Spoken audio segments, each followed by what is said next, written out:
This call is now being recorded. Listo, doctor, puede usted empezar. Muy buenas tardes, exactamente a las 3 en punto. Estamos aquí nosotros frente a ustedes que todavía no aparecen. Estamos en la semana en la semana 9 y en esta semana 9 deben concluir, esperemos que sea así, las lecturas de los exámenes parciales que estamos revisando esta semana, señalando una calificación para cada trabajo. En el caso específico de este curso llamado Literatura Hispanoamericana, siglo XX, narrativa, la elección del examen consistió en asignar a cada uno de los estudiantes un cuento de Jorge Luis Borges, de cualquiera de sus dos primeros libros, que son ficciones, y luego el Aleph. Se escogieron un total de 7 cuentos, y de esos 7 cuentos ustedes tenían que hacer un artículo científico. En eso consistía el trabajo de ustedes. River Minaya Galarza ya cumplió, por ejemplo, con su trabajo, ya lo leyó, es un trabajo, yo diría, muy bueno, y sobre todo porque el texto, o en general los textos de Borges, dan lugar a mucha reflexión, exigen una capacidad analítica y de investigación. Así que el señor Minaya Galarza, además, tuvo la cortesía de paginar su trabajo, ¿no? Él, desde ese punto de vista, ha cumplido con el requisito de redactar y de leer. ¿Y cuál es la importancia de la lectura de estas ponencias en las clases oficiales que tenemos? Pues la importancia es que a través de estos análisis ustedes ejercitan su conocimiento, su capacidad de análisis, su capacidad de interpretación, y luego eso lo plasman en un lenguaje académico, en una prosa académica. Dentro de la prosa académica están obligados a trabajar estos textos en forma de artículos científicos, que hoy es la forma discursiva que prima en estos tiempos. Y esto se hace todavía más indispensable y necesario en el caso de una especialidad como es la nuestra, que necesita del pensamiento, del análisis, de la interpretación y finalmente de la expresión de todo ese trabajo realizado. Adelante Trujillo Carrasco, me parece muy bien porque con él vamos a comenzar. El señor Trujillo Carrasco, tengo su trabajo a la mano, está paginado, ¿no? Entonces en unos minutos ya estamos comenzando. El primer expositor va a ser el señor Trujillo Carrasco Agui Harold. Él debió exponer en la clase anterior, pero no lo hizo, no por culpa o por su omisión, qué sé yo, no se hizo porque estos trabajos han resultado bastante extensos. Adelante Torres Canchanya, ¿no? Que también, dicho sea de paso, caramba, los más puntuales son los que ya han cumplido. ¿Y los demás dónde están? Bueno, entonces, dadas estas circunstancias, ingresó alguien más, Trujillo, Torres Canchanya, que ya han expuesto en esta clase, pero requiero de la presencia de ellos para que puedan escuchar la ponencia que dará a continuación el señor Trujillo Carrasco, que ya está listo, lo que me cabe decir ahora ya para comenzar con las exposiciones de hoy es que si los alumnos Alvarado Vega, Quispe Arque, Juárez Antón y Wharton Quimana han subido ya sus exámenes parciales, pueden hoy leer, pero después del señor Trujillo Carrasco, ¿ya? Esa es la situación. Ahora, si ellos ya no vienen, no se aparecen hoy día, van a tener lamentablemente un 0, porque esta es la clase, esta es la oportunidad en que estos jóvenes deben cumplir con sus trabajos, como lo han hecho con toda puntualidad. Minaya, Torres Canchanya, 2 muy buenos trabajos, y estoy seguro que el señor Trujillo Carrasco hoy día también hará una buena exposición. Fíjese que ya son las 3:06 minutos y el señor Trujillo, y ya él me preguntó, como es un alumno responsable, me preguntó, y yo le dije, usted será el primer expositor, de manera, señor Trujillo Carrasco, que usted puede comenzar con la lectura de su trabajo, de su artículo científico, dedicado a un relato que usted ya nos indicará, que además todos los conocen, porque este trabajito ya tuvo una especie de avance preliminar, y por eso yo les di la oportunidad de plasmar todo lo que ya sabían en un artículo científico, ¿no? Y hemos visto que en los 2 casos señalados, efectivamente los alumnos preocuparon en enriquecer la versión oral, la exposición oral, con este formato del artículo científico. Adelante, señor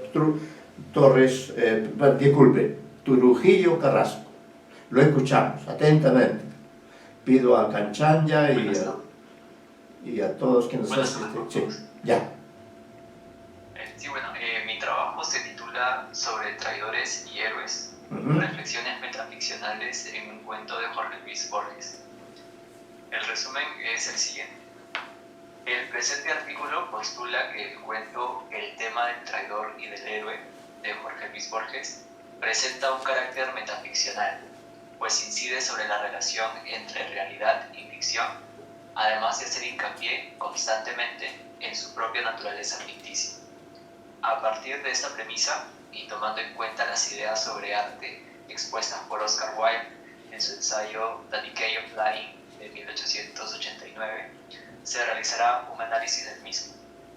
Este análisis tiene un carácter inmanente y se enfocará en las estructuras narrativas y discursivas pertenecientes al campo de la sintaxis textual y expuestas en el modelo hermenéutico de Carlos García Bedoya, empleando los conceptos de trama y fábula, narrador, espacialización y temporalidad.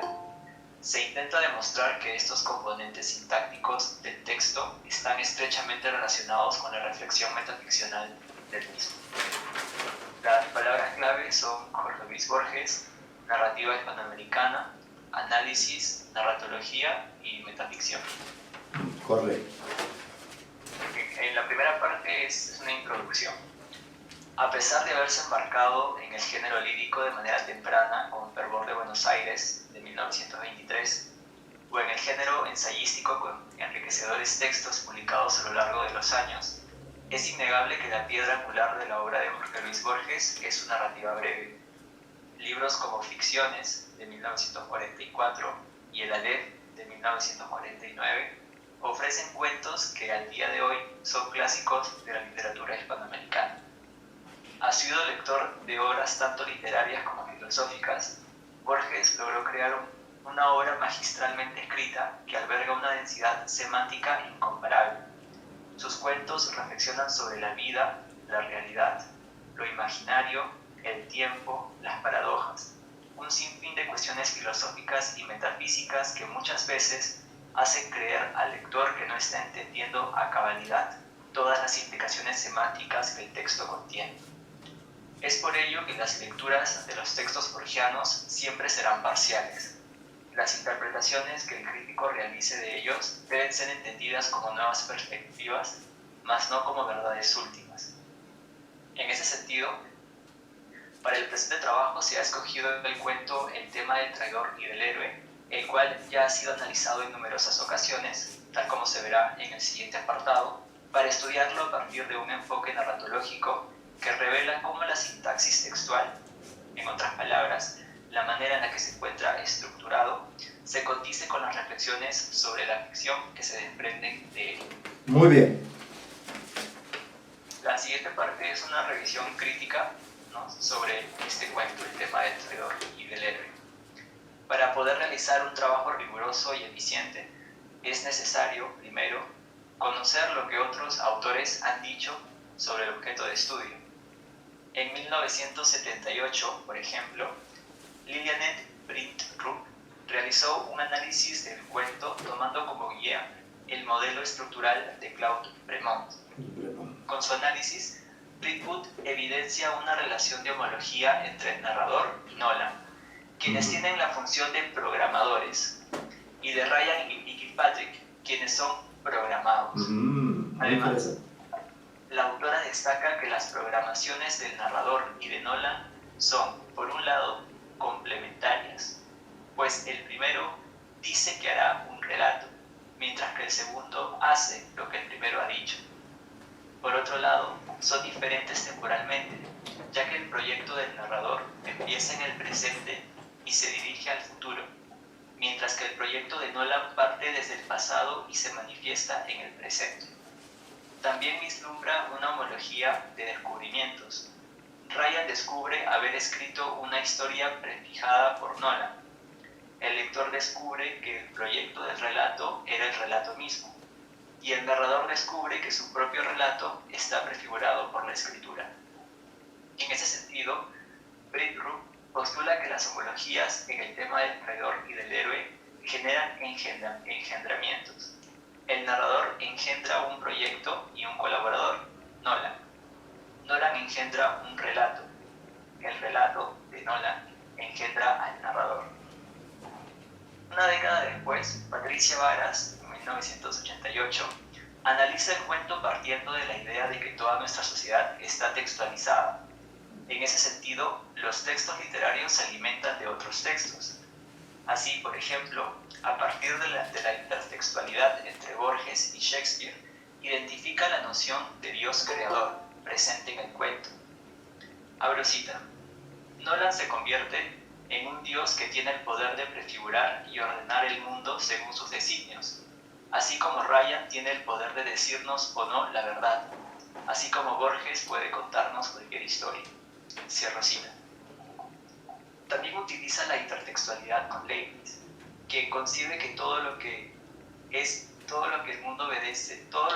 el mundo obedece a un orden, para afirmar que Ryan y Kilpatrick obedecen a un patrón establecido por Nolan, y al mismo tiempo este último sigue uno fijado por Shakespeare. Del artículo de Varas rescatamos la idea de que Nolan, al ser el creador de una ficción, es el dios de esa ficción, aunque es un dios condicionado por otro creador de ficciones, Shakespeare. Por su parte, Juan Navarro, en 1996, declara que los cuentos de Borges reflejan una profunda preocupación por el fenómeno de la historia y, en concreto, por su relación con la literatura. En el caso del tema del traidor y del héroe, se llega a la conclusión de que, abro cita, la historia no es el simple reflejo de una realidad verificable, sino una estructura verbal que se acomoda a la poética del discurso narrativo. Cierro cita. Con ello, el autor sentencia que la labor historiográfica no es completamente objetiva, sino que responde a una práctica narrativa que trae consigo cierto grado de ficcionalidad. Cabe destacar que, a diferencia de Brint-Rupp, quien observa relaciones de engendramiento en el cuento, Juan Navarro identifica una relación de autofagia. Abro cita. El propio texto crea un universo paralelo al de la historia que acaba por devorarse a sí mismo. El título del cuento adquiere una nueva lectura a la luz de esta interpretación. La propia dinámica textual reflejaría los temas de la traición y la heroicidad. El cuento deviene traición textual en relación con el lector, pero es precisamente en esta traición donde radica el triunfo de Borges, donde se origina su heroicidad. Las versiones de la historia que ofrece el relato se niegan a sí mismas, provocando provocando el desconcierto del lector. Gracias a esta frustración de las expectativas, somos capaces de descubrir una nueva dimensión en las relaciones entre el discurso de la ficción y el enunciado de la historia. Cierro cita. En la cita expuesta es relevante señalar que el autor indica que la heroicidad de Borges se desprende de su magnífica labor como narrador, como literato, por hacer que el lector caiga en las trampas del texto. Asimismo, es recatable que Juan Navarro, al igual que nosotros, afirme explícitamente que existe relación entre la forma del texto y el tema tratado. En tiempos más recientes, los estudios sobre el tema del traidor y del héroe siguen la línea de Juan Navarro al hacer hincapié en la relación entre la literatura y la historiografía. Verbigracia, para Daniel Patterson, en el 2010, el cuento es una reflexión sobre la invención de tradiciones nacionales que invoca explícitamente los procesos históricos de los países balcánicos, suramericanos, de Polonia, de Irlanda y de Italia. El autor comprueba que todas las posibles historias de los lugares antes mencionados subyacen en la que se cuenta efectivamente en el relato, la irlandesa. Así, llega a la conclusión de que en Borges hay un concepto de historia como algo que se escribe por un sujeto y que por lo tanto desarrolla una versión y eclipsa las otras. Cabe añadir que para Balderston, la figura del lector es central en el relato. Ryan es lector de las historias sobre lo que le pasó a su abuelo un siglo antes, del mismo modo que Borges es lector de Conrad, Shakespeare, etc.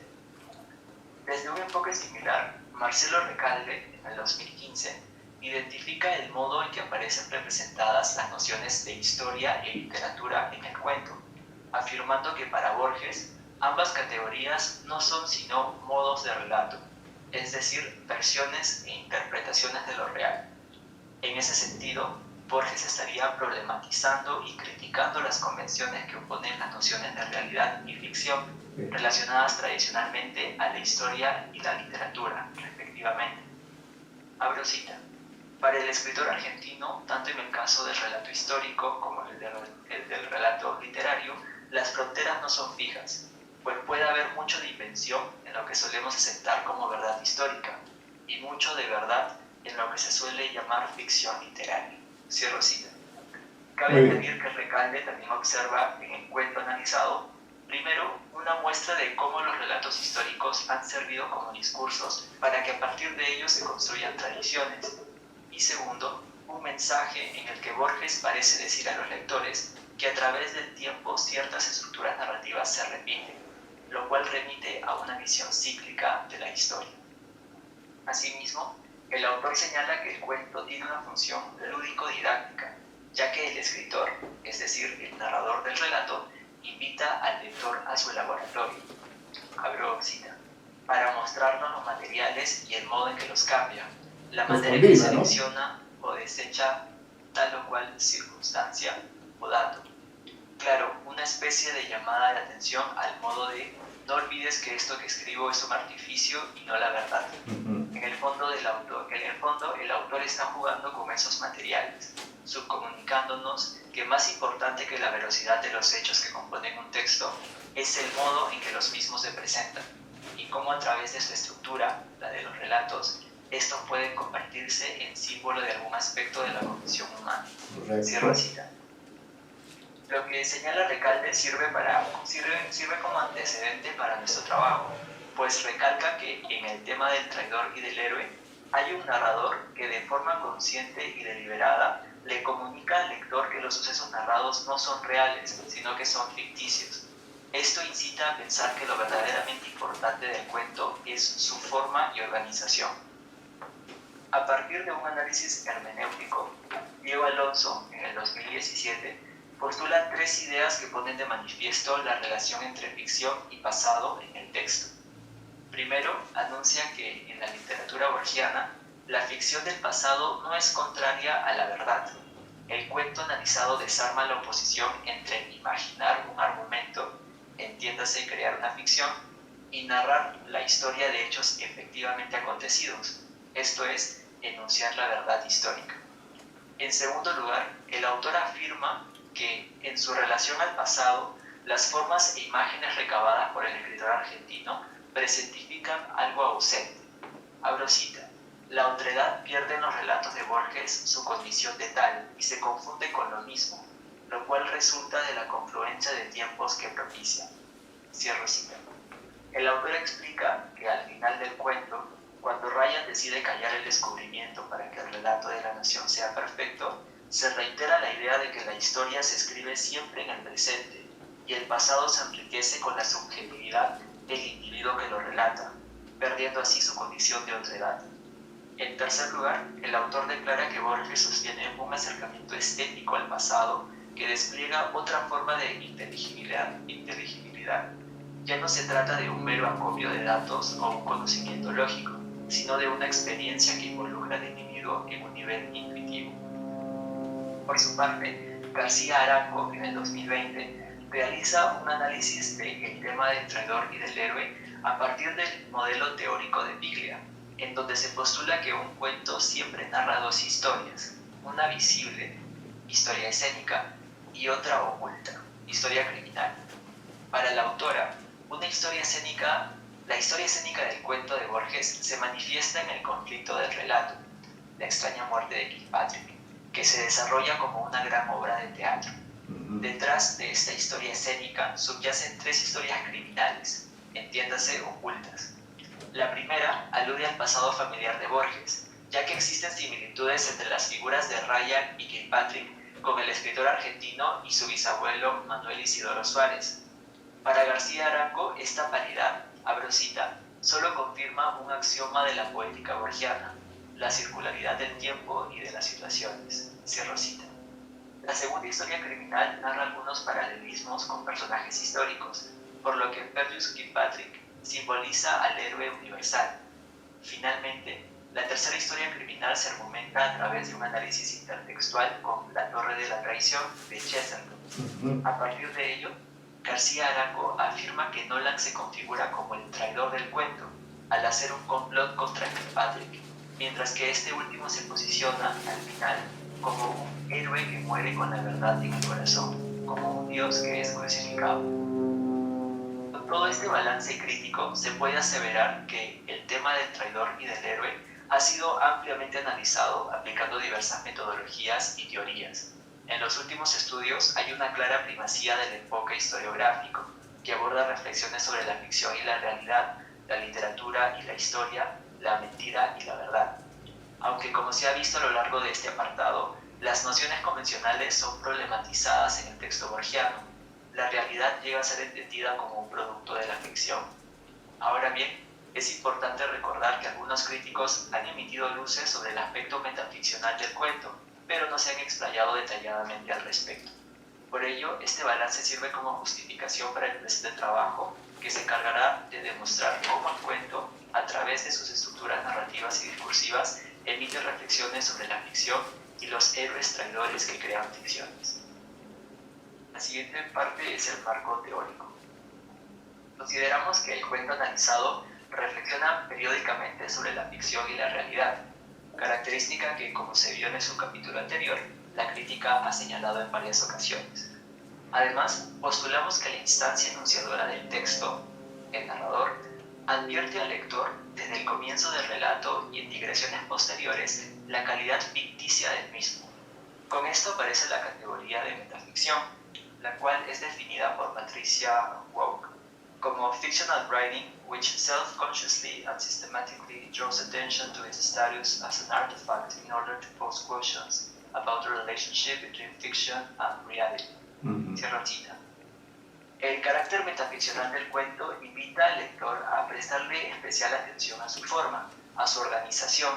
Cómo se presenta la historia es sumamente importante, pues las decisiones narrativas y discursivas del enunciador responden a su deseo por reflexionar sobre la creación ficcional.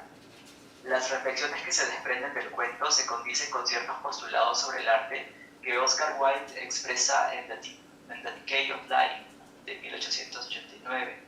En aquel ensayo, presentado como un diálogo entre dos personajes, Cyril y Vivian, se plantea la dicotomía entre el arte y la naturaleza, que muy bien podrían sustituirse por literatura, es decir, ficción, y realidad.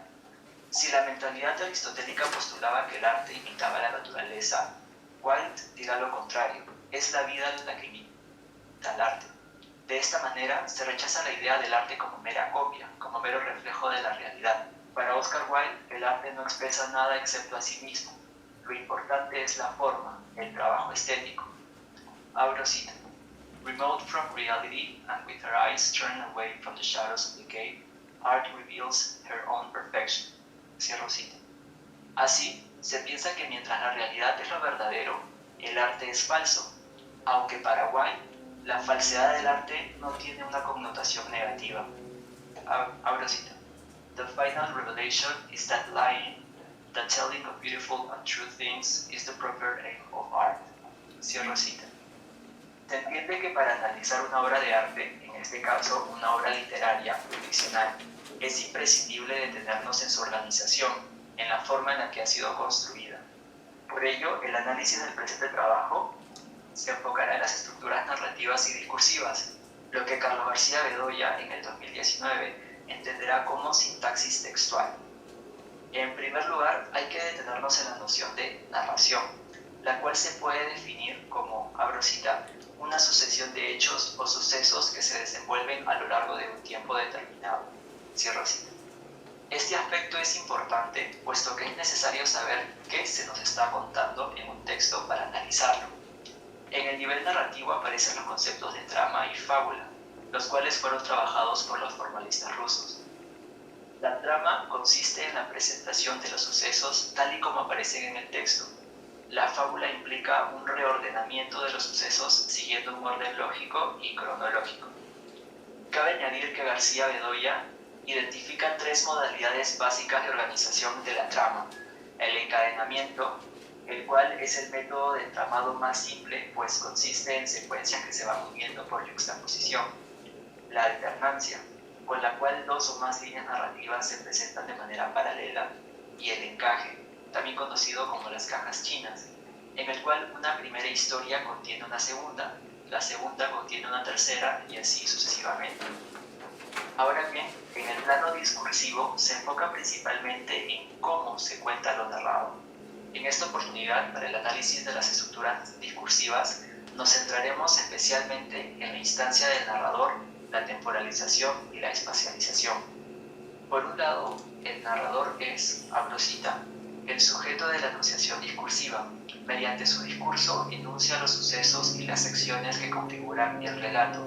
Es la instancia que regula y dosifica el flujo de información a lo largo del discurso. Cierro cita. Tomando en cuenta las marcas gramaticales, el narrador puede emitir el discurso desde una primera, segunda o tercera persona.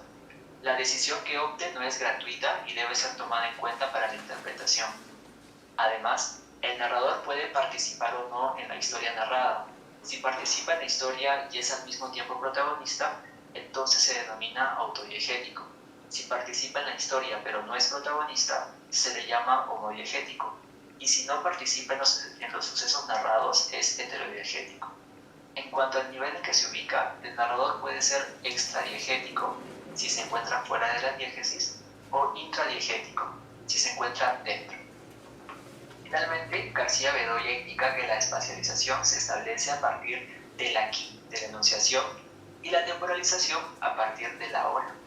La selección del tiempo y el espacio es importante, puesto que responden a un objetivo, así que es pertinente tomar en cuenta estos elementos durante el análisis. Cabe añadir que, respecto a la temporalización, el autor menciona 5 posibilidades de duración o velocidad durante el discurso. El resumen, cuando sucesos que abarcan un tiempo amplio son presentados mediante un discurso breve.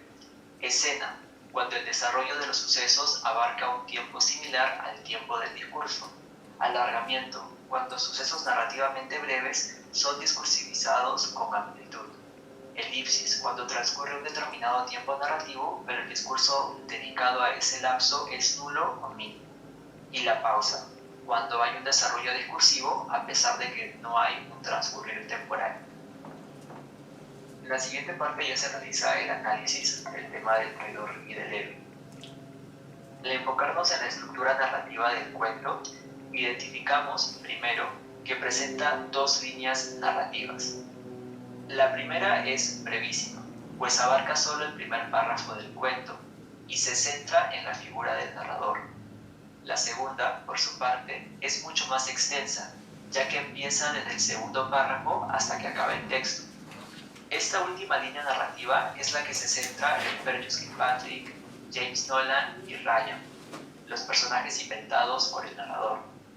En otras palabras, tenemos un narrador que indica haber inventado un argumento, aunque aún faltan pormenores por detallar.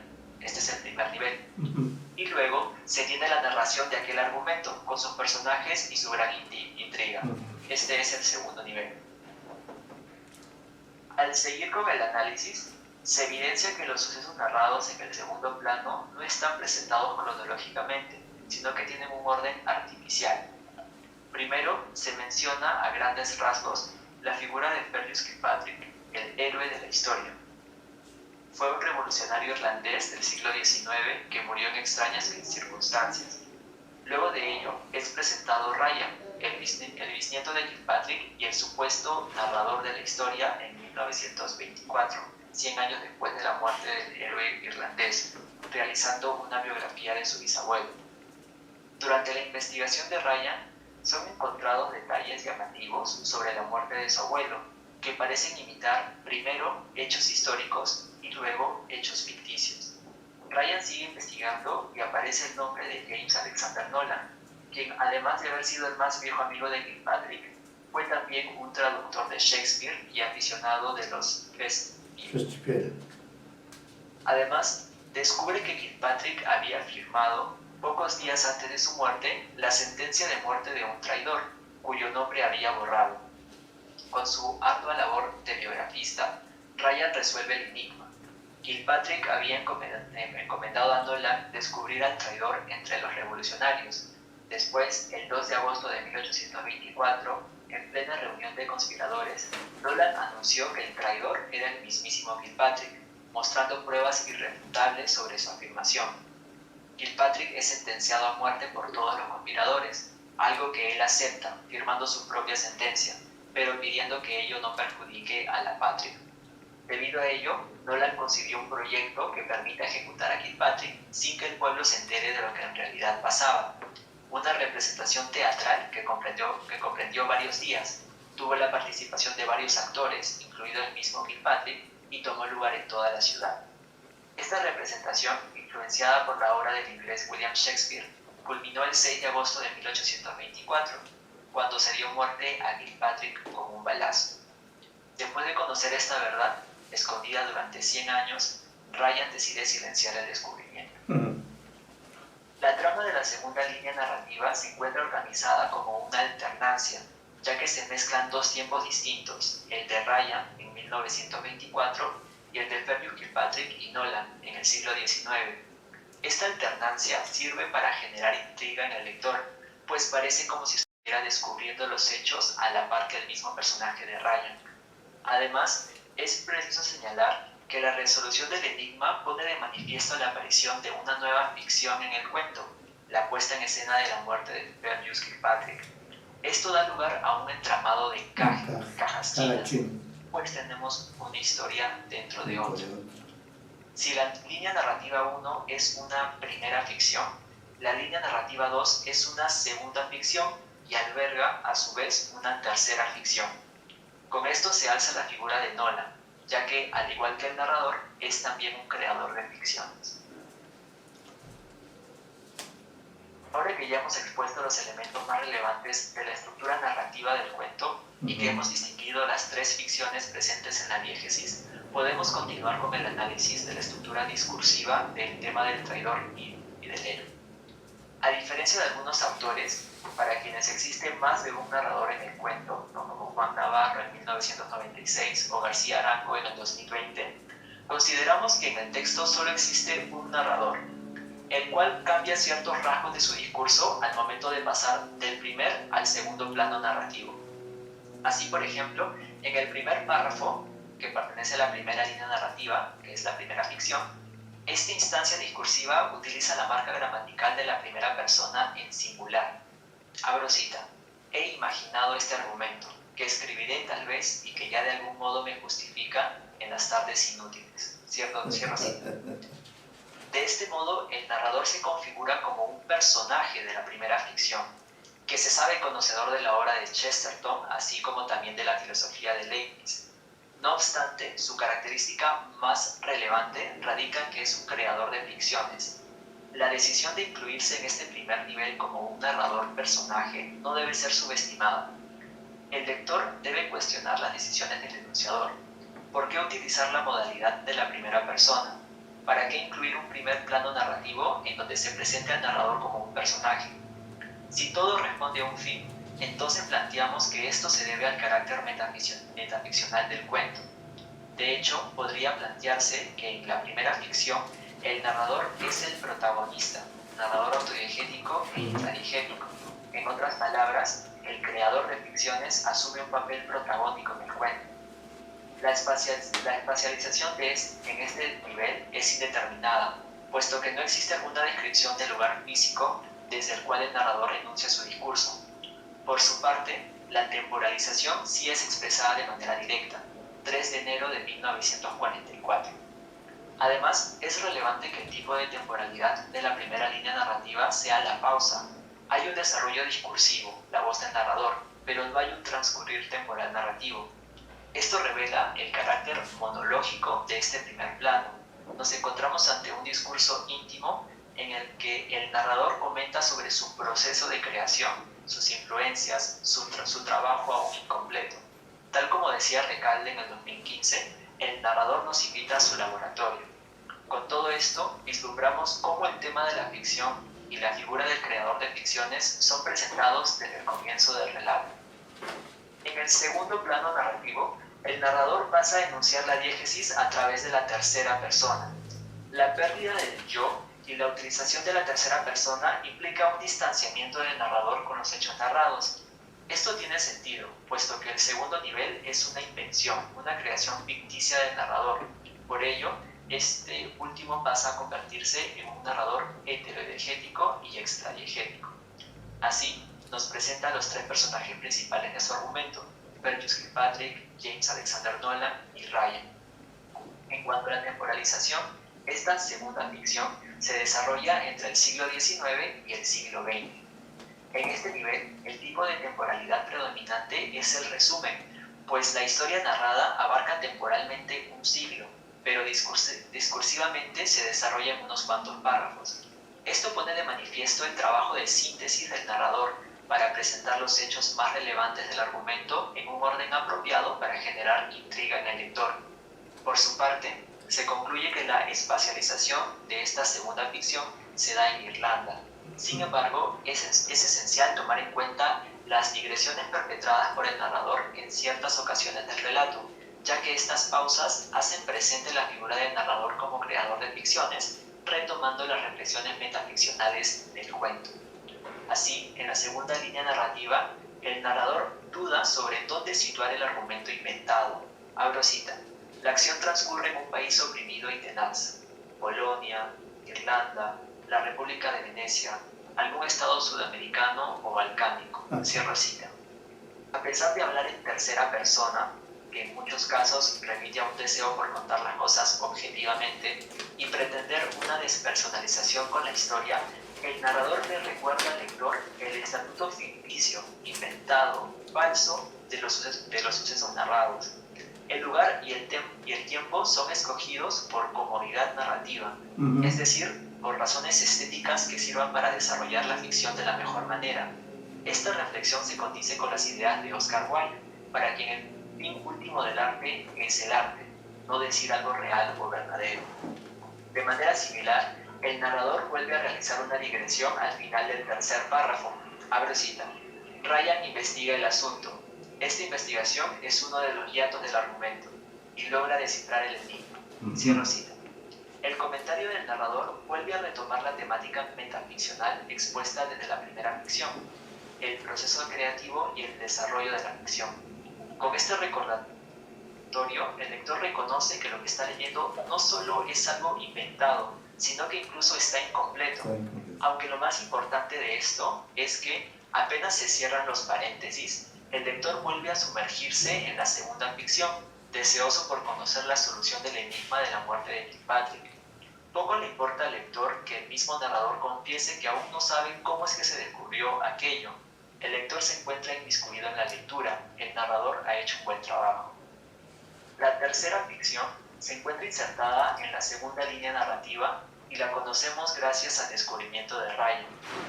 Las extrañas circunstancias del asesinato de Kilpatrick habían sido, en realidad, planeadas. Se trató de una puesta en escena dirigida por Nolan, un creador de ficciones, quien tomó como referencia la obra dramática del enemigo inglés William Shakespeare. Con la inclusión de esta tercera ficción, se agrega complejidad al cuento y se esbozan reflexiones sobre la relación entre realidad y ficción. Una puesta en escena ficticia repercute en el mundo real y cambia la historia de un país. Así, el marco que separa la tercera ficción del mundo en el que fue producida, la segunda línea narrativa, se diluye. La planeada muerte de Fergus Kilpatrick, es decir, la ficción inventada por Nolan, datada en 1824, repercute en el mundo. Abro cita: las cosas que dijeron e hicieron perduran en los libros históricos, en la memoria apasionada de Irlanda. Cierra cita. Así, esta ficción repercute en el rumbo de la historia.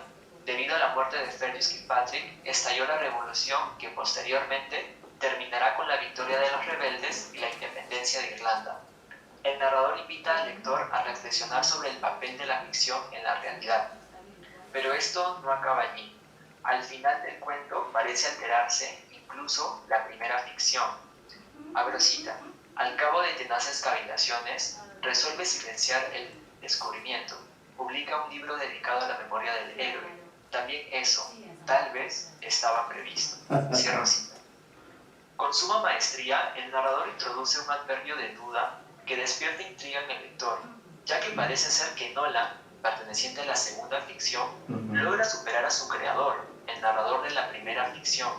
Con esto también se diluye el marco que separa la segunda ficción del mundo en el que fue producida, la primera línea narrativa. Cabe recordar que esta interpretación ya había sido elucidada por Brickroom. Abro cita: la ambigüedad discursiva del último enunciado insinuaría que no solo Ryan forma parte de la trama de Nolan, sino también el mismo yo narrador. Cierro cita.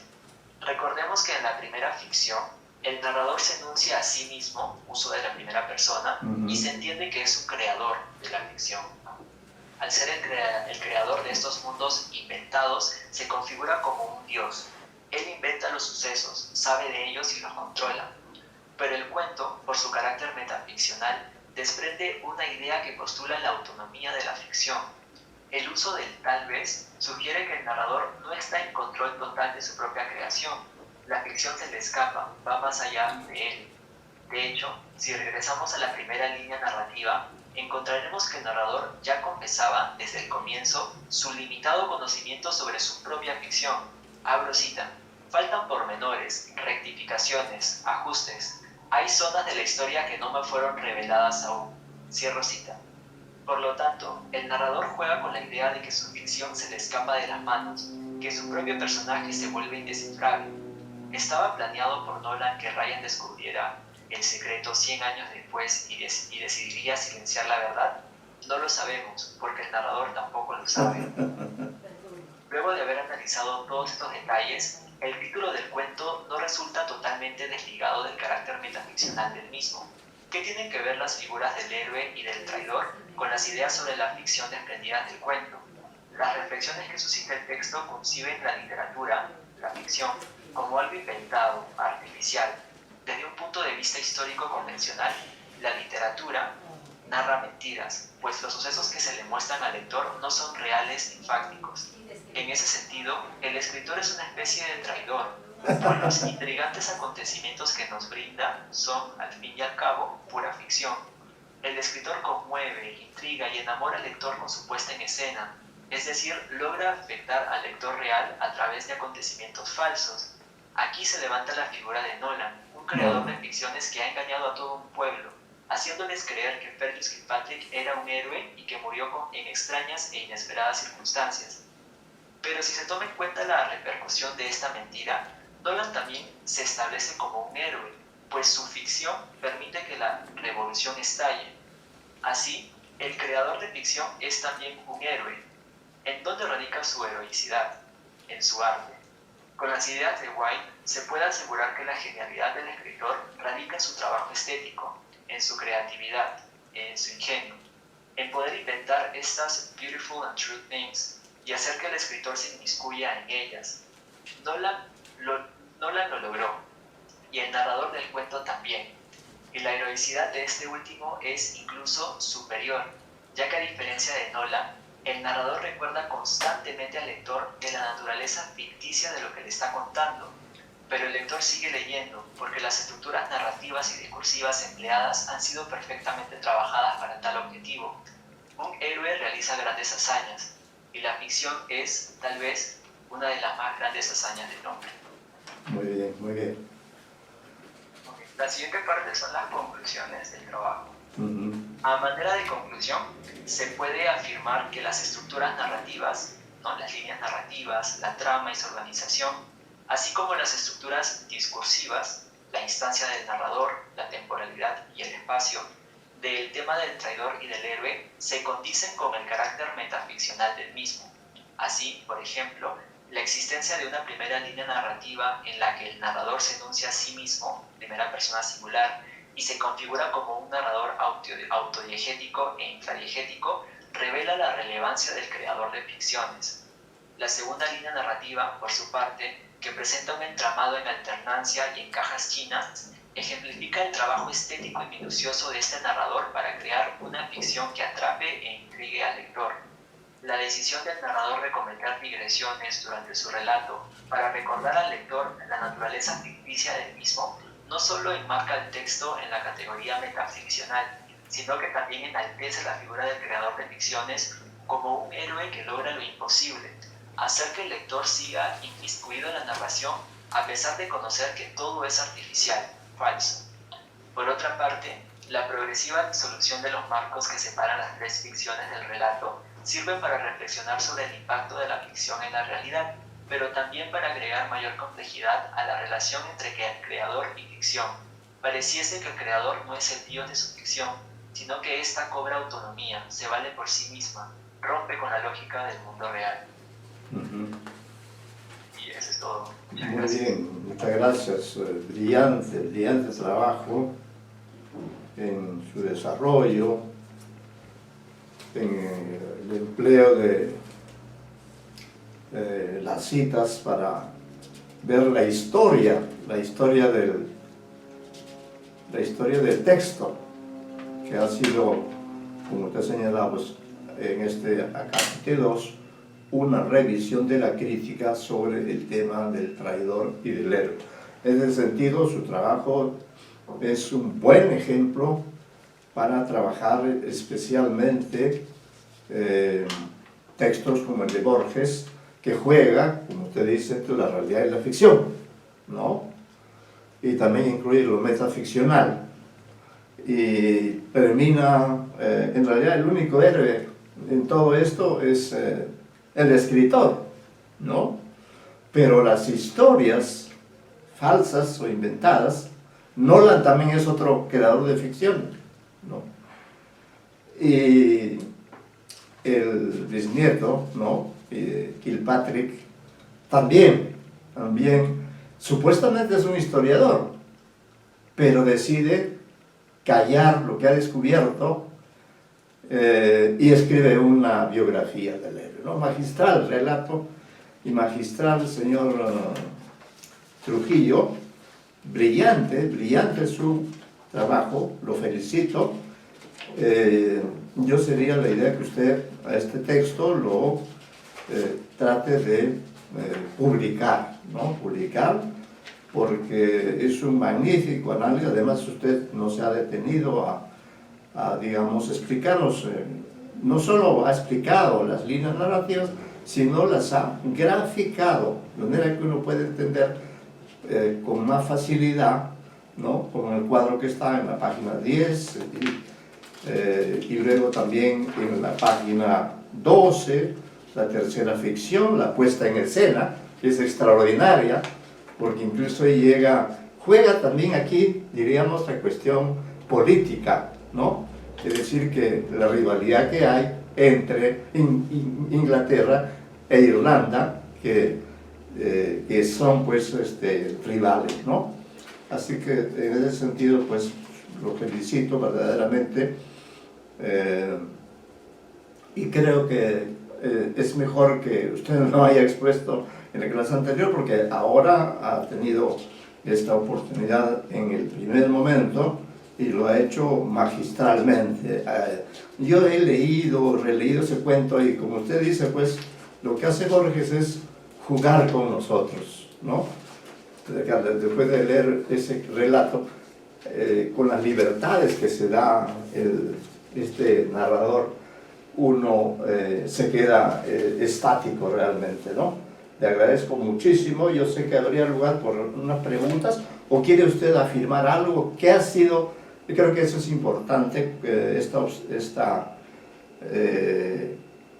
este trabajo, qué lecciones le deja o qué recomendaciones podría hacer usted sobre este análisis que usted ha desarrollado con suma brillantez. ¿Alguna reflexión, señor Hagi, Trujillo Carrasco? Bueno, sí, del cuento, desde el comienzo, la primera vez que lo leí, me llamó mucho la atención ese aspecto metaficcional, ¿no? De que constantemente el texto habla de que, o el narrador en todo caso, habla de que lo que está contando es ficción, ¿no? No para de decirle al lector eso, pero a pesar de ello el lector no le importa, el lector sigue inmiscuido en la lectura, precisamente por cómo es que está narrado, ¿no? Por la forma, por la línea narrativa, ¿no? Por las estrategias discursivas también que utiliza el narrador, y eso me pareció genial, ¿no? Por eso me quería enfocar en ello, ¿no? En cómo la forma del texto, en ello radica la grandeza de este cuento, ¿no? Así es, sí. Muy bien, gracias, señor Trujillo Carrasco, nuevamente mis felicitaciones por este valioso trabajo que usted ha presentado. Y con esto se han cumplido los 3 expositores que hemos tenido, ¿no? El señor River Minaya, que también hizo un magnífico trabajo, la señorita Torres Canchanya, también, ¿no? Un magnífico trabajo, y usted ha cerrado este terceto con el análisis del tema del traidor y del héroe, ¿no? Que, como usted dice, hasta el propio título, tema del traidor y del héroe, ¿no? Juega con lo arquetípico y lo individual de manera extraordinaria. Bien, no sé si vi que ingresó en algún momento la señorita Juárez Antón. Los alumnos que no han expuesto hasta el momento, pero si han subido sus trabajos al aula virtual, podrían leerlos, aprovechar esta oportunidad, porque ya no va a haber otra, ¿no? Está presente Alvarado Vega, no está presente. Entonces, lamentablemente, el alumno que no asiste no puede tener pues una nota aprobatoria, ¿no? Quispearque, ¿ven? Juárez Antón, tampoco. A pesar que vi un momento que ingresaba, dije, qué bien. Wharton William. Bueno, todos ellos pues han desertado, diríamos así, ¿no? Han desertado de sus respectivas tareas, han dejado de lado la responsabilidad de realizar un artículo científico como examen parcial. Lamento mucho, realmente no sé cuáles pueden haber sido las causas, pero las 3 exposiciones que se han realizado han sido magistrales, ¿no? Tienen muy buenas notas, y han sido textos difíciles los 3, en Masum, analizado por el señor Minaya Galarza, el 3 versiones de Judas, otro texto complicado. Sin embargo, la señorita Torres Canchanya también hizo un buen papel, un buen trabajo. Y hoy el señor Trujillo Carrasco, como lo reitero, ha cerrado magníficamente con esta ronda de exposiciones, y entonces no queda sino felicitar a los tres, que los tres son héroes y no sé si calificarlos entrecomillados y de manera irónica. Ellos no han sido héroes, para decirlo de esa manera, ¿no? Lamentablemente Alvarado Vega es un magnífico alumno, Quispe Arque, que también ha participado muchas veces, Juárez Antón y Wharton quedan pues como no héroes, ¿no? El camino intermedio entre lo heroico y lo no heroico, para no ir, ya sabemos cuál es el antónimo de héroe. No los estamos llamando con ese antónimo, sino estamos diciendo que en todo caso no son héroes, ¿no? Porque no han querido cumplir su trabajo, no han querido cumplir su obligación de para participar activamente y creativamente. Felicitaciones a los tres expositores. Vamos a ver qué tenemos en este tiempo que nos queda, ¿no? Vamos a ver, acá tengo todos los materiales del curso. Profesor, una consulta. ¿Cómo no? Sí, lo que sucede es que cuando estábamos viendo a Monterroso, Ajá. usted nos brindó cuentos, pero habían algunos estudiantes a los que nos faltó Sí. dar nuestro comentario del cuento por cuestión de tiempo. Ya. Y dijo la próxima clase, pero luego fue feriado, ya no pudimos. Sí, el feriado nos complicó la semana, y la siguiente clase yo decidí pues darles el tiempo para que puedan trabajar. O sea, tuvieron toda una semana el feriado, y el otro día que decidimos que trabajen ustedes en su casa, porque como yo también en esos mismos días. ¿Usted está entre esos alumnos? Sí, me faltó dar Ya. mi comentario. ¿Alguien más está en esa situación? Que deba una... Sí, acá tengo yo la información. A ver, voy a... Acá, si fuera así, y si usted tiene el trabajo, puede leerlo, ¿correcto? Ajá, sí. Ya, entonces, espérenme un minuto para abrir el cuaderno de las incidencias. Era un cuento de Monterroso, me dice, ¿no? Sí, de Monterroso. Ya, acá de Monterroso. ¿Qué cuento? Usted es el señor Trujillo, era el centenario, Sí, exacto. ¿correcto? Bueno, entonces le damos la oportunidad con todo gusto, porque de esa manera entonces usted ya no se queda con ese vacío de esa práctica, de esa participación, porque todas las participaciones son calificadas. Entonces, déjeme usted anotar aquí y prepárese usted entonces para compartir con sus compañeros el análisis del cuento El Centenario. Trujillo Carrasco. Sí, pues El Centenario, claro. Ya. Muy bien, entonces escuchamos este es, diríamos, narrativamente hablando, sería, bueno, una especie de salto al pasado, ¿no? Una suerte de analepsis, porque el autor que usted, sobre el cual usted va a hacer su comentario, es un autor que ya habíamos estudiado, pero como usted bien dice, no solamente usted, sino, a ver, antes de comenzar, también Juárez Antón, que tampoco está. Esas dos personas, ¿no? Esas dos personas, entonces, son las que Juárez Antón y bien. Entonces, damos la palabra al señor Trujillo Carrasco para que realice su análisis respectivo. Sí, bueno, en mi lectura de este cuento, El Centenario de Monterroso, trata sobre este personaje, Orest Hansson, ¿no? Que era el hombre más alto del mundo. El hombre más alto, claro. Lo describe así, que medía 2 metros con 47 centímetros. Bueno, y en primer lugar lo que me llamó primero la atención es la inclusión del narrador en primera persona, ¿no? Como dije yo, al principio se enuncia el narrador, ¿no? Que es un narrador testigo que luego va a narrar ya en tercera persona la historia de Orest Hansson.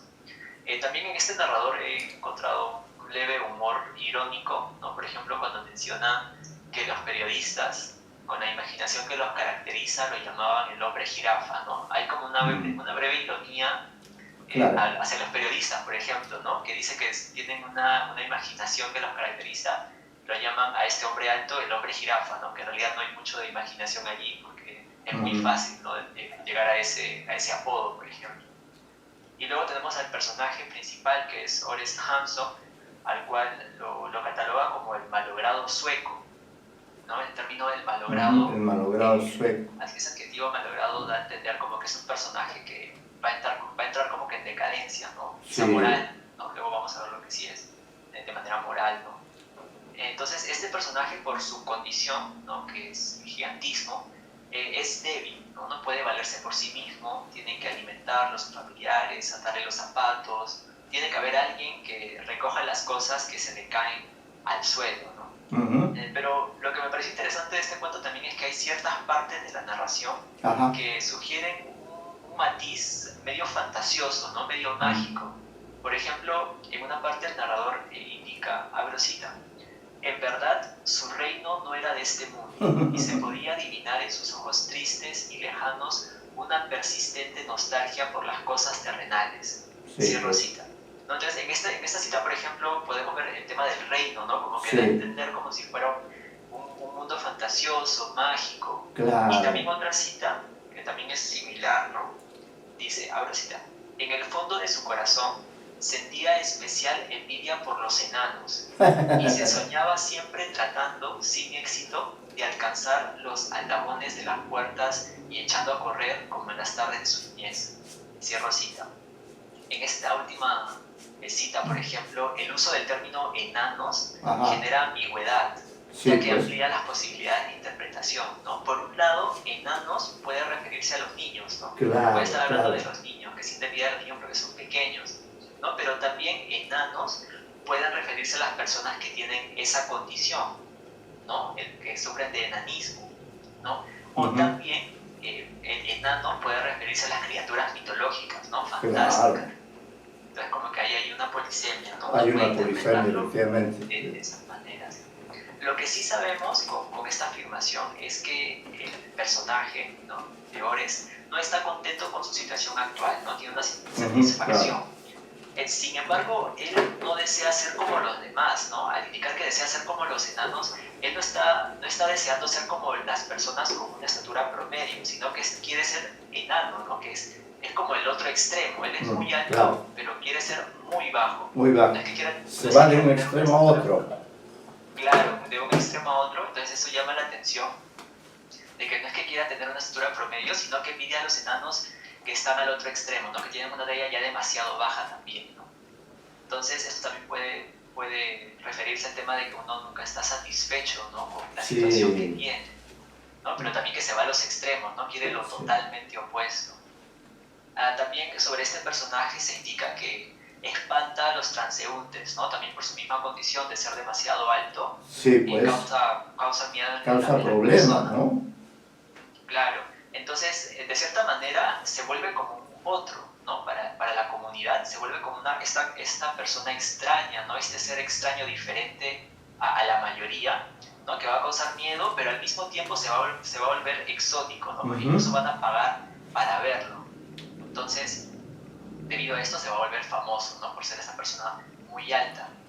Y me parece que debido a esta fama es que va empezando la degradación del personaje, ya que como se menciona en el cuento, abro cita, poco a poco en el alma infantil de Orest empezó a infiltrarse una irresistible afición por aquellas monedas, cierro cita, ¿no? Las monedas que le daban las personas que iban a verlo. Exacto. Entonces empieza aquí su degradación, ¿no? Según el narrador, ya que empieza a volverse codicioso. Entonces luego aparece Barnum, ¿no? Brevemente en la diégesis, quien era un artista circense estadounidense, y él le va a enseñar el arte, ¿no? Del circo. pero a Ores no le interesaba el arte, ¿no? Sino simplemente hacer dinero. Claro. Es una persona que no le importa el arte del circo, simplemente si va al circo es porque sabe que va a ganar dinero con eso. Incluso también se menciona que los reyes quieren conocerlo, ¿no? Esto va a elevar sus ingresos más. También se menciona que a la edad de 19 años medía 2 metros con 45 centímetros, ¿no? Y a los 25 años, la monarquía británica quiere conocerlo. Entonces, para ello, Orest va al consulado británico en Estocolmo para poder obtener la visa. Y esta escena también me parece muy importante, ya que el cónsul no muestra asombro cuando lo ve, ¿no? Lo trata como si fuera cualquier persona. Y luego de que lo mide a Orest, descubre que su estatura es de 2 metros con 47 centímetros, ¿no? Y el cónsul tampoco muestra asombro ante esto, ¿no? Ahora cita: cuando el cartabón reveló que eran 2,47, el cónsul hizo el tranquilo gesto que significa "ya lo decía yo". Orest no dijo nada, se acercó en silencio a la ventana y desde allí, resentido, contempló durante largos minutos el mar agitado y el cielo azul en calma. Cierro cita. Entonces, esto me causa muy interesante, ¿no? ¿Por qué está resentido Orest? Por el hecho de que el cónsul no se asombra ante su talla, ¿no? Entonces, la mayoría de la gente a él lo ve extraño, pero el cónsul no, pues no lo trata como una persona promedio, ¿no? Entonces, eso, de cierta manera, uno piensa debería satisfacerle a Orest de que al fin hay una persona que no lo mira como un extraño, sino que lo mira como una persona cualquiera, ¿no? Pero él, sin embargo, está resentido por eso, ¿no? Y se va a la ventana a mirar el mar, y aquí también hay una especie se muestra la contradicción, ¿no? A mirar el mar agitado y el cielo azul en calma, ¿no? También con esa imagen se muestra esta contraposición, ¿no? Y bueno, y también esta codicia se menciona en el cuento, que es lo que al final va a llevar a este personaje a la muerte, al agacharse para recoger una moneda de oro, ¿no? Que se le conocía como un centenario a ese tipo de moneda, y sufrir 25 fracturas. Y es irónico, ya que esto le pasa en México, ¿no? Sí. Cuando se celebra la independencia por los 100 años ¿no? de este país. Y es irónico que muera al recoger esta moneda que se llama un centenario, en el centenario de la independencia de este país, ¿no? Entonces esto a mí me llamó mucho la atención. Sí, claro. Y bueno, esos serían los comentarios que tuve de este cuento, ¿no? Ya. Sí, es un cuento muy interesante. Y ya que he tenido la oportunidad hemos tenido la oportunidad de escuchar a usted leyendo su ponencia sobre el cuento, el tema del traidor y del héroe, y lo ha hecho magistralmente. Y este relato que usted también ha analizado, claro, en forma oral, me atrevería a plantearle esta interrogante, esta curiosidad. ¿Usted cree que hay algunos puntos de contacto entre Borges y Monterroso? ¿Cuál sería su comentario? Porque creo que de alguna manera tienen ciertos nexos, ¿no? ¿Qué le parece a usted? Bueno, lo que podría relacionarlo, al menos en este cuento en específico, con el que analicé de Borges, es este narrador que al principio se enuncia a sí mismo y luego cambia a la tercera persona, ¿no? Porque aquí al principio está como que se enuncia, ¿no?, a sí mismo. A ver, me parece que dice... dije yo, ¿no? Se enuncia a sí mismo el narrador y después ya empieza a contar la historia, ¿no?, en tercera persona. Y en el cuento de Borges también sucede lo mismo, ¿no? Primero el narrador se enuncia a sí mismo en personaje y luego ya se enfoca en otros personajes, ¿no? Claro. En ese sentido, ahí le veo la relación en este cuento, ¿no? Sí. También en la espacialización también, ¿no? Esta característica de este señor de ser tan alto, también se podría, y bueno, también la temporalización es importante y tiene que ver con el propio título, con el propio nombre de la moneda, que se llamaba así, el centenario, así se llamaba la moneda, como aquí se llama ahora el Sol y antes el INTI, los mexicanos le dan a esta moneda de oro ese nombre, ¿no? El centenario, y tiene que ver con el siglo de libertad que está cumpliendo el país mexicano. Pero no se explica cómo llega él a México, no se dice eso, nada, ¿no?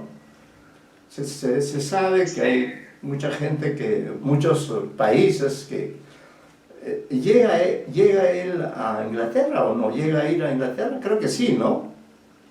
Se menciona que lo invitan a Lo Inglaterra, invitan. al consulado. Pero creo que después el narrador utiliza una elipsis porque ya no se menciona qué pasa Sí, después. ya no Dice sabemos, de hay México. una elipsis, como usted dice, ¿no? Muy bien. Ya, gracias por su trabajo también referente a este relato, El Centenario. Vamos a acá, voy a acá. Sí, pues, y en ese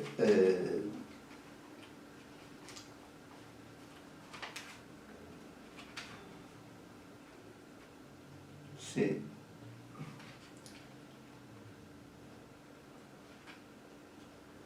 Sí, había dos alumnos que tampoco no habían expuesto, tampoco han venido hoy día, de modo que ya puse acaso otro nota que puso hoy.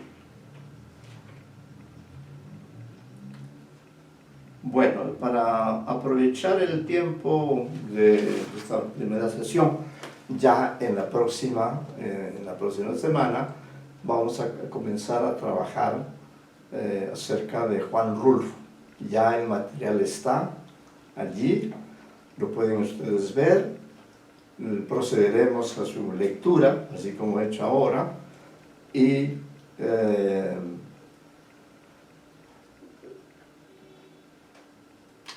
trataremos también de sacarle el máximo provecho al conocimiento de este autor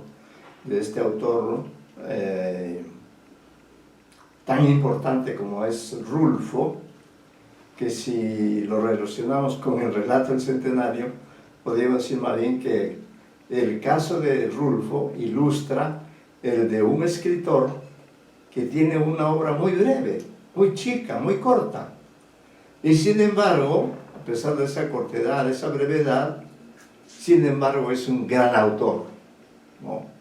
Esa es una especie de ironía, una especie de contraste, de oposición. Rulfo apenas tiene unos cuentos, creo que hemos leído algunos, recién vamos a leer, ¿no? Y tiene una sola novela que es, ¿cómo se llama la novela de Pedro Páramo, La búsqueda del padre, ¿no?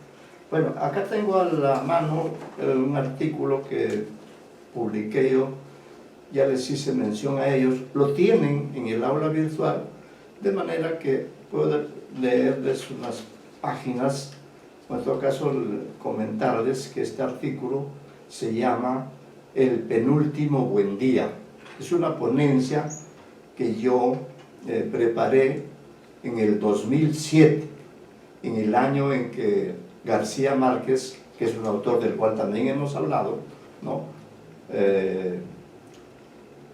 García Márquez cumplía 80 años, en fin, había una serie de aniversarios. Y en cuanto, claro, hay muchas personas, como en el relato, el tema del traidor del héroe, que han analizado 100 años de soledad, ¿no? Entonces yo, al organizar este conversatorio, presenté esta ponencia que ustedes pueden también leerla, pueden consultarla. Voy a leer algunas páginas porque ya el tiempo no nos va a ayudar, pero lo que quería yo resaltar justamente, y esto tiene relación con lo que hemos conversado del centenario y del tema del traidor y del héroe, aquí también en relación con 100 años de soledad, vemos que, bueno, la historia es fascinante, ¿no? La historia, la espacialización, la temporalización, el juego narrativo también, que nos hace creer que en realidad 100 años de soledad son los manuscritos de Melquiades. Y luego, en cuanto a los personajes, también diríamos José Arcadio, el primer hijo del primero de la estirpe de los Buendía. Él también era un personaje como el personaje del cuento que usted ha analizado. Era un protomacho, como dice el narrador de 100 años de soledad. Entonces, causó mucho interés pues, entre los lectores de todas partes del mundo, esta novela que está centrada en la historia de una familia, la familia Buendía, que diríamos el título es irónico, claro. El título de la novela es 100 años de soledad, ¿no? Pero en el fondo el título me parece acertado, pero dentro de ese vasto monumento novelesco que es 100 años de soledad, hay una sucesión de personajes durante 6 o 7 generaciones de Buendía, y mayor admiración causan los Buendía portentosos, o el coronel Aureliano Buendía, o su hermano José Arcadio Buendía, y así por el estilo, o Remedios la Bella, ¿no? Pero para mí, el personaje, un personaje tan importante como los que acabo de mencionar, es precisamente este señor que se llama Aureliano Babilonia Buendía. Así que solamente voy a leer 2 párrafos y ustedes ya tendrán oportunidad de leerlo por su cuenta, porque está en el aula virtual, ¿no? Entonces, la tesis, la ponencia se llamó El penúltimo Buendía, aunque claro, debí decir el penúltimo Buendía de 100 años de soledad, pero por el contexto era todo él referido a 100 años, omití, incurrí en una elipsis, pero ya los lectores saben que este penúltimo Buendía es un personaje de esa novela, el penúltimo Buendía. De los muchos Buendía que pueblan las páginas de 100 años de soledad, 1967, Aureliano Babilonia Buendía, alias el antropófago, tiene características singulares que queremos destacar a través de un seguimiento de los momentos más relevantes de su vida, que corresponde a la etapa final de la estirpe y del pueblo de Macondo. Primero, habría que señalar que en el árbol genealógico de la familia, este personaje pertenece a la 6ª generación y nació como fruto de la relación no matrimonial entre Meme, la hija mayor del matrimonio del gemelo Aureliano II, con la bogotana Fernanda del Carpio, y Mauricio Babilonio, aquel obrero de la compañía bananera norteamericana, identificado por las mariposas amarillas que precedían su llegada furtiva a la casa de los Buendía para encontrarse con Meme. Aureliano fue el único hijo que nació de esta relación no aceptada, en especial por la orgullosa Fernanda, su abuela, y por eso cuando su tío padre, José Arcadio, retorna de Roma, se encuentra con él en la casa y se entera de su origen y le dice: entonces tú eres el bastardo. El interpelado dice: soy Aureliano Buendía, ¿no? Y continúo, en fin, este material pueden ustedes leerlo, pueden consultarlo, utilizarlo, ¿no?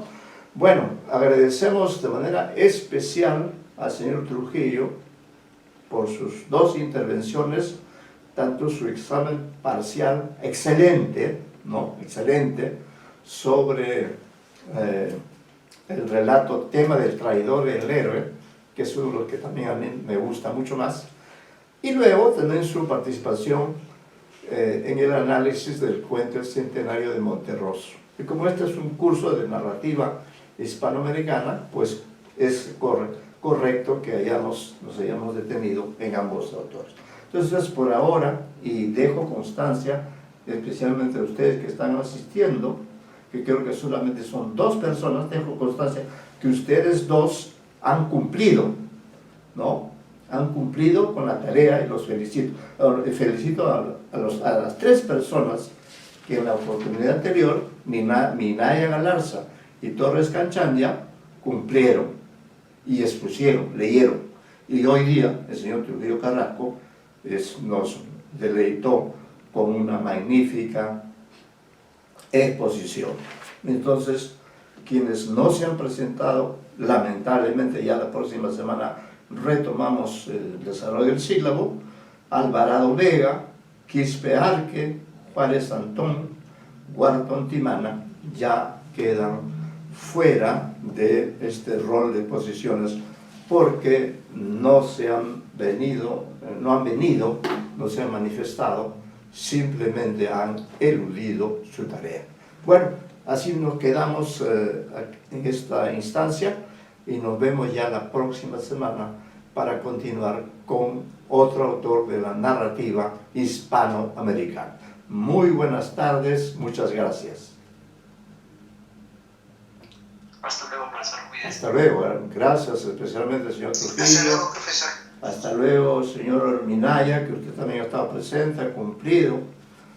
Muy bien.